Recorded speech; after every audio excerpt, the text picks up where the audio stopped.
Types of implants for breast augmentation surgery. I generally like to separate implant styles into basically 4 different categories. At one end of the spectrum, you've got saline implants. They've been around for a very, very long time. Tend to use less of those nowadays. Next up from that would be a standard soft silicone implant. They are typically smooth implants, which means that they can move around in the pocket. They're very soft. They work great for a general augmentation. Next up from that would be a shaped implant.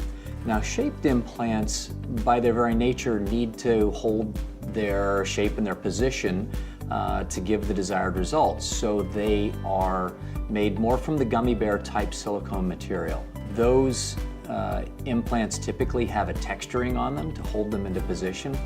And while they end up giving a very, very natural result and actually can give a little bit of a lift to the breast, they can be a little bit firmer. And so there are pluses and minuses to all these implant selections.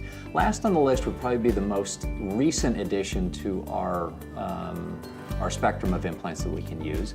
And that is placing that same Gummy Bear style silicone inside of a smooth round implant. So what patients would we use that in? Well, very, very thin patients, patients who might have a tendency towards rippling, but they also tend to be a little bit more on the firm side. So a lot of selecting an implant has to do primarily with where the patient is starting off and what their end desired results going to be.